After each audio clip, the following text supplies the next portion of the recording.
त्यावेळेस मार्केट कमिटीमध्ये एक मोठा भ्रष्टाचार झाल्याचं दिसून आलं।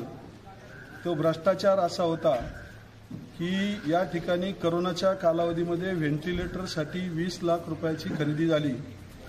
20 लाख रुपयाचे व्हेंटिलेटर तपासाअंती 5-6 लाख रुपयाचेच निघाले।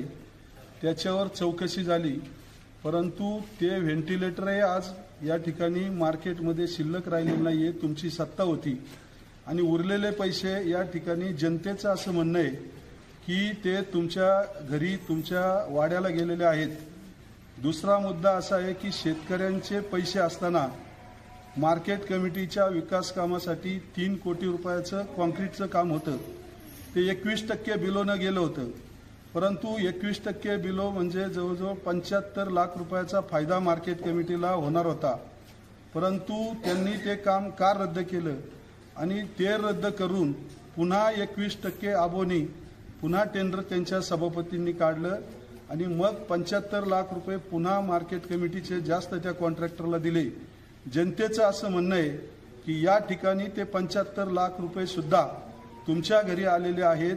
अशा जनतेच्या या प्रश्नाला विद्यमान आमदारांनी या ठिकाणी उत्तर द्यावं की भामा आसखेड धरणाचं पाणी आरक्षित नाही, कारण या महाशयांनी 2013 आणि 2014च्या शासन निर्णयानुसार हे पाणी पिंपरी चिंचवड महानगरपालिका आणि पुणे महानगरपालिकेला या ठिकाणी दिलेलं आहे।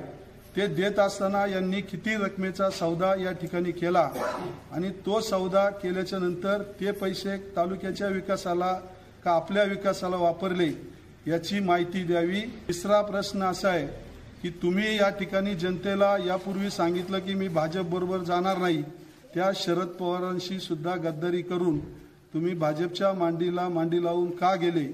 त्याचबरोबर लोकसभेच्या निवडणुकीमध्ये तुम्ही जनतेसमोर बाईट दिली की मी आढळरावांचं काम करणार नाही, काही झालं तरी घरी बसेन परंतु त्यांचं काम करणार नाही।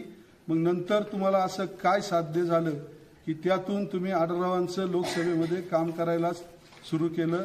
तुम्ही जे खोटं बोलता, रेटून बोलता, ठीक आहे, तुम्ही मागच्या वेळेस म्हटले की मी उभा राहणार नाही, राहिले, तो लोकशाहीचा भाग आहे, तुमचा अधिकार आहे, परंतु तिथं सुद्धा जनतेला तुम्ही फसवलेलं आहे।